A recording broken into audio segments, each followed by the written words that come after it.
and welcome to SPORcast, a Canadian podcast discussing patient-oriented research. Research done in partnership with patients. I'm Bev Pomeroy. And I'm Lisa Ridgway. And we are patient partners who sit on a variety of patient councils and advisory groups, all with the vision to encourage research, to answer research questions that matter to patients, and aim to improve healthcare. Thank you for joining us today.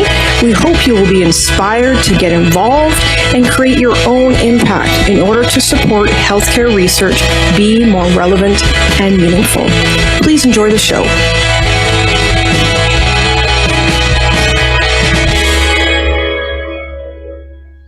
Well, Lisa, I'm really excited. You and I are patient partners, and we really believe in patient engagement. But I think who we have today was really at the inception of all this, the birth of patient-oriented research. And I really want to welcome Cadogan Loftsgard to the show today. I mean, I can't even start with all your titles and what you do, Ken. So thank you so much for being here today. It's an amazing fact that we are all three of us in the same studio, and now we've got you. Yeah. No, I'm super happy about it. So, Ken, I know for those of us that are kind of in the world of patient-oriented research or in patient partners and patient engagement, like I see you everywhere. I see your pictures everywhere. Like you're kind of around a lot. So maybe just give us a little bit of background on how you kind of got involved with being a patient partner or in patient engagement. Well, the specific thing that's now called patient engagement, I was recruited from my work at UBC, where I've been involved in different aspects of interdisciplinary health education programming since the fall of 2011. Oh, my goodness. And someone from there had suggested that I should sign up to this new world of patient engagement activities that was happening through the development of the early development of the support unit, what became the support unit. In fact, before the support unit was officially the support unit, the very first engagement of a patient engagement kind that I was invited into was in the summer of 2016. Okay.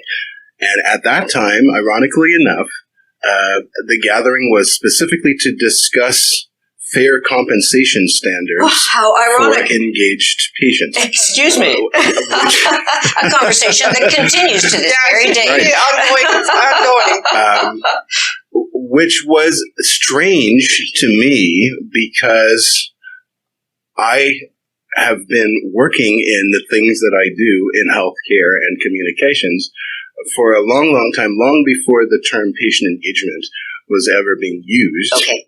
And I have never felt like my services are inherently less valuable because they're being rendered by someone with a congenital visible condition. Okay. So I obviously had a lot to say about what I think are fair compensation standards. Yes. But that was the first conversation of that kind that I had been invited to. And from there, one thing led to another. As it often does. I was invited to become part of the initial working group that became what is now the Patient Council. Okay. Of the BC Support Unit.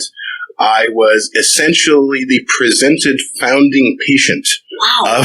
You were like patient number one. Exactly. Patient zero. Patient zero, pardon me. Of the BC Support zero. Unit. Yay. In the sense that I was the patient invited to present to the media opening of the support unit that was held at the School of Population and Public Health in November of 2016. Wow. At that time, we had both the federal and provincial health ministers present. Okay.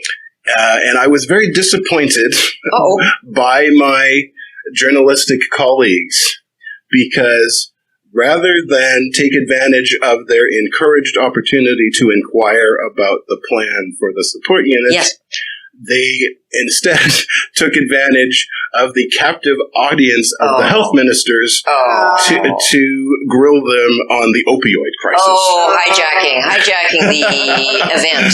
Yes, for a worthwhile cause, but still, that wasn't the idea. So you are still currently on the Provincial Patient Council for the BC Support Unit, and you have, amongst your many titles, policy advisor, clinical educator, ethicist. Do you favor one of those titles? And those are only 3 of your many, but which one is the most you? Most of those are outside the support units, in other professional circles where I render services of different kinds. Okay. But what I would say is the common thread across just about everything that I do is that it's all education of a kind. Okay. Because whether it's in journalism trying to untangle the happenings in healthcare so that the public, I hope, is able to make better informed decisions about their health and what's happening in the health system. Yes. Whether it's trying to untangle the jargon of health publishing so that at the same time as it should reach the scope of the specialist, it still stays within the comprehension of the layperson. Yes.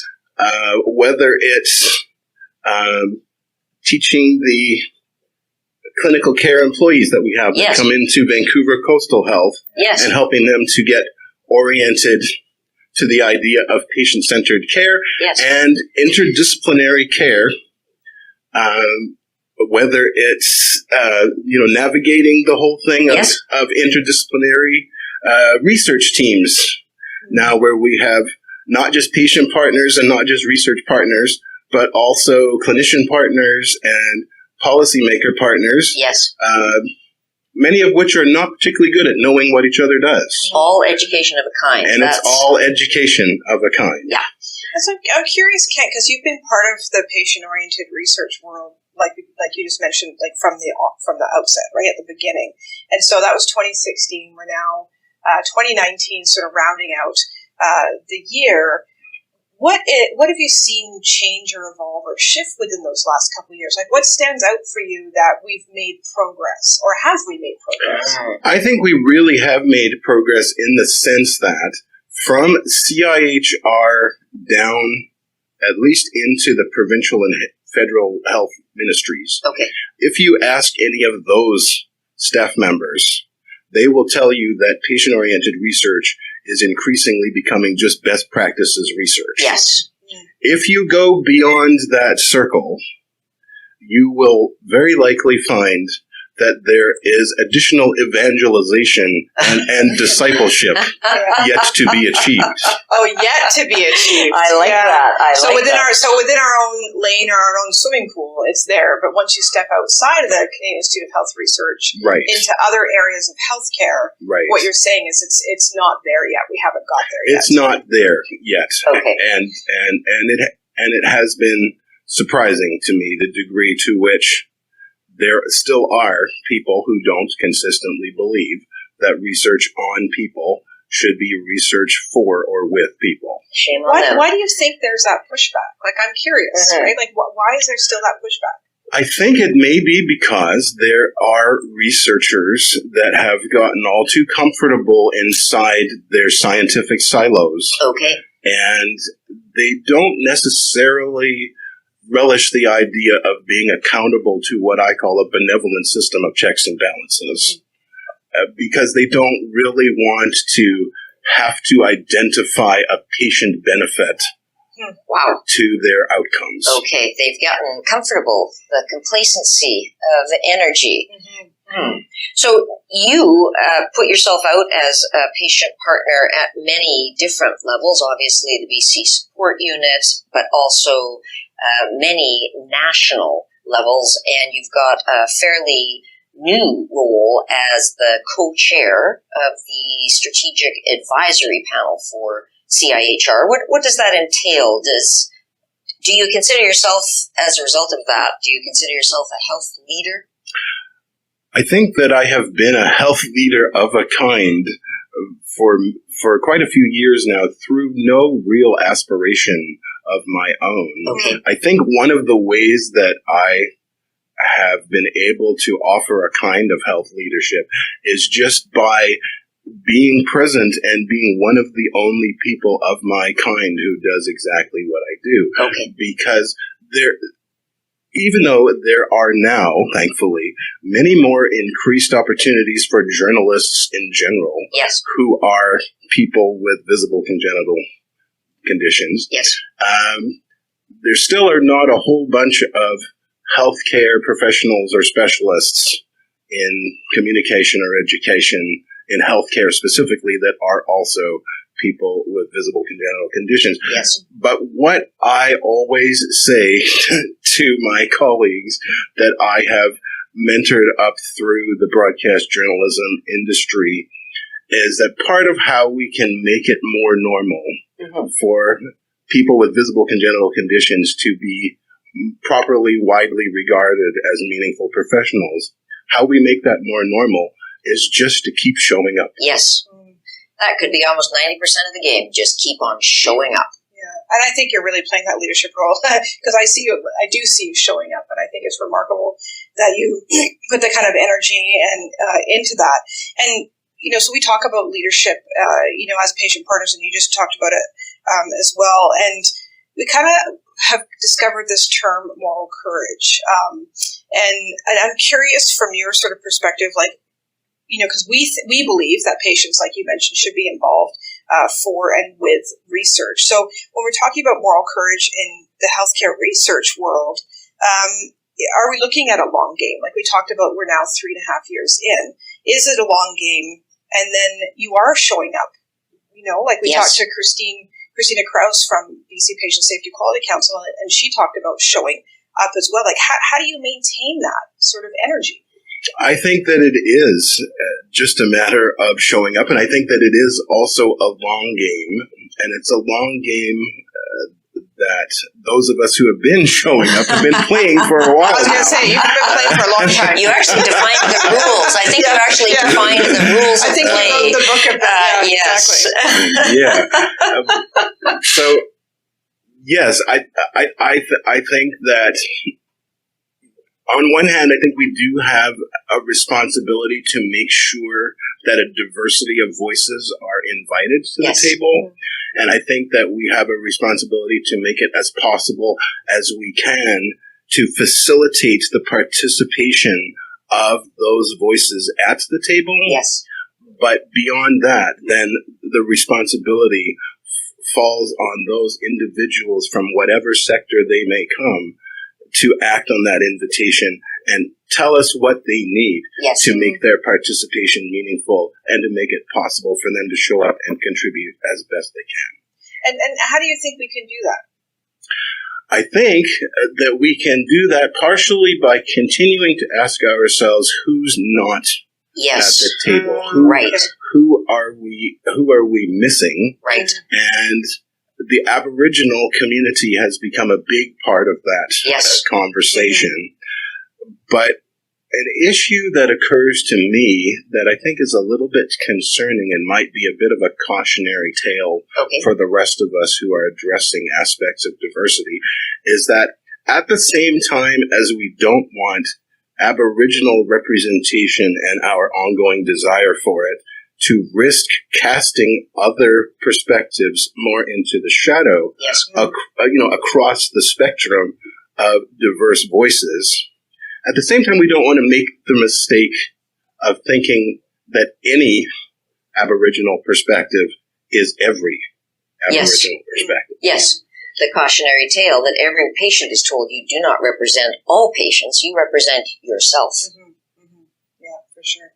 And so knowing that, and I think that's kind of part of our point, I talk about diversity obviously being part of the LGBTQ community, but I also talk about diversity of disease, and I think that's something that you're passionate about as well. Is how do we get all those voices? We know statistically it's like 55 plus female Caucasian, living in suburbia. Yes, that's kind of part of the patient-oriented research world, and we're talking about Indigenous communities and other community groups. So I'm just curious too, like if you could shine a spotlight on one aspect of you being a patient partner and maybe teaching somebody else who's listening to this who maybe is part of that group or not part of that group, but wants to get involved. Like what aspect of what you do in this world of patient-oriented research would you show and shine? Really, I'm most excited by the work that's happening in Childbright, which is another branch of SPOR that I'm affiliated with as a member of their training team. Wow. Because Childbright has offered something really meaningful and hasn't had any problems integrating someone like me who was a health professional of a kind before coming into the patient engagement world as well. Whereas there's a lot of other sectors that still are not totally sure what to do with people who are part patients but were health professionals of various kinds first.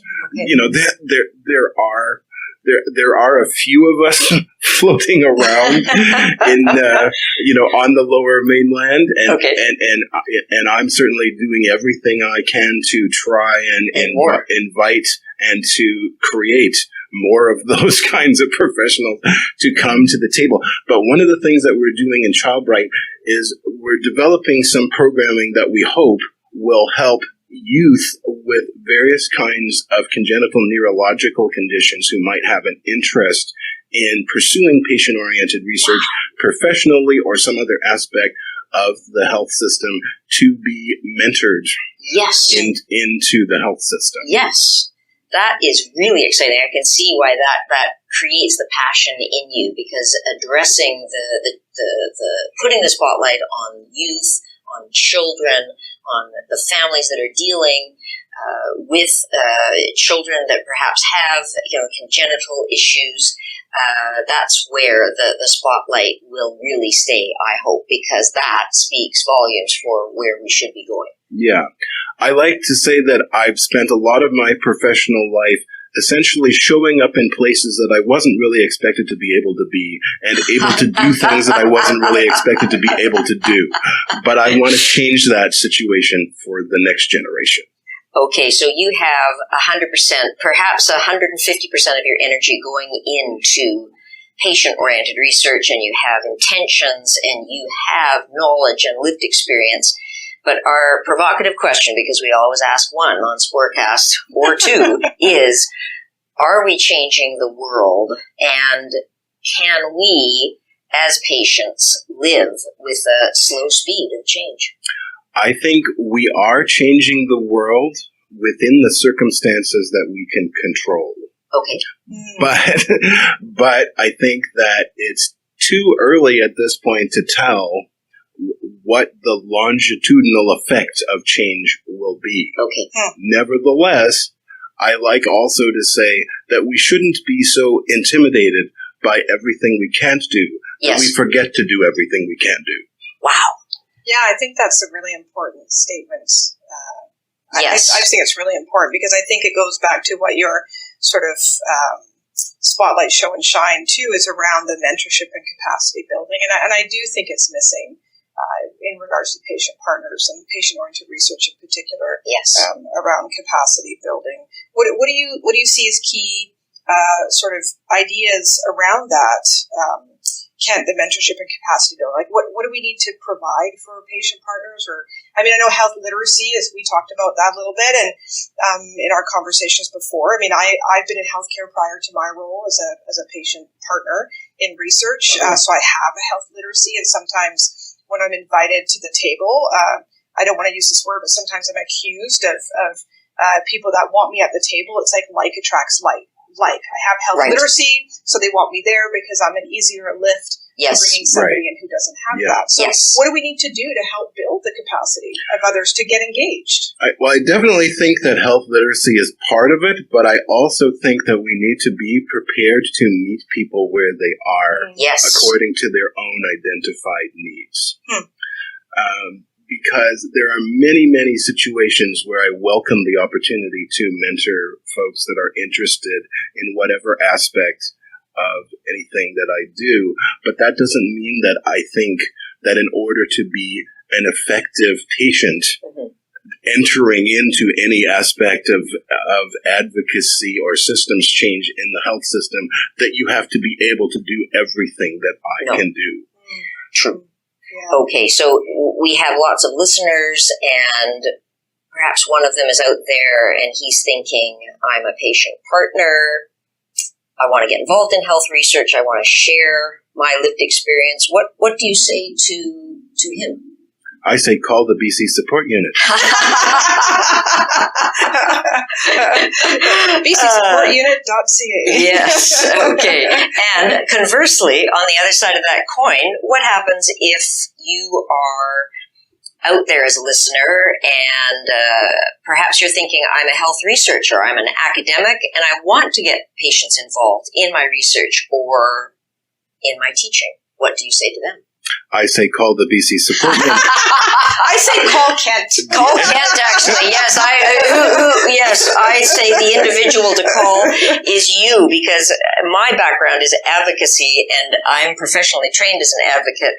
Kent, I wouldn't wish law school on anybody. You might not have gone through it, but you're as an effective advocate for people with congenital conditions and for health literacy and for becoming a fully engaged patient partner, as I would even hope to be. You're off of the spectrum. So what else can we ask you that will help you create this vision of mentorship and showing and shining?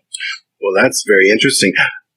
Because I also come from a background of interviewing of various kinds. The producer in Kent is coming exactly. out. Yes. I'm putting my producer hat on in this case to ask you guys, what do you hope? Because this now, SPORcast, is a very, very new venture. It is. If I remember the number from your impressively composed production call sheet, I think this is episode 8. Yes. For those that are really paying attention. Yes. So what do you hope for the future reach and impact and scope of SPORcast? Well, I can tell you, having you turn up on the show again.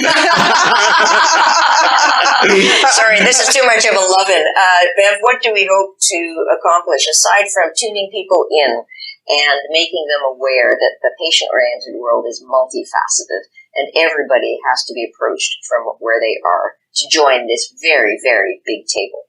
Well, I think that's the point, I think, of having SPORcast. I think Lisa and I both thought it was a platform and a modality that we can meet people where they're at, right? So anybody can listen to a podcast regardless of where they're at in their disease process, and where they're at physically. So I think it was our way of meeting people where they're at in a way that was comfortable for Lisa and I to have engaging conversations. And I mean, it's totally selfish on my part that I get to speak to people like you and, interview people, and we get to have these experiences, because this is what we do normally. I mean, Ken and I, we spend like an hour and a half on the phone having a conversation half the time. So time flies. Yeah, so to be able to have it and to share that with other people who maybe normally would not have the chance to speak to Kent. Absolutely. Or myself. So Kent, that's kind of, a long-winded answer, but it really is trying to meet people where they're at. I have no words, which is funny for a lawyer to say, but I think you've answered it pretty well. Let's document this. That's awesome, Kent. Well, I wanted to thank you so much for coming in. We're actually here at the BC Support Unit today, taping. We have a great view. We'll make sure we tweet that out so people can see that. But I want to thank you so much, Kent, for being here and for being such an involved person in the world that you are. You've been doing it for a long time. So talk about mentorship and reverence. I think most of us have that for you. So thank you so much, Kent, for being on the show today. Yeah, that was just great. It's my pleasure and privilege. Thank you so much for having me. Thank you for joining SPORcast today. We hope you will be inspired to get involved and create your own impact through patient engagement in patient-oriented research and help healthcare research be more relevant and meaningful. If you'd like to get in touch with us and learn more, you can follow us on Twitter and Instagram at SPOR_cast. That's SPOR, SPOR _cast, CAST, #SPORcast. We can also be reached via email at sporcast1@gmail.com or visit our website, www.sporcast.ca.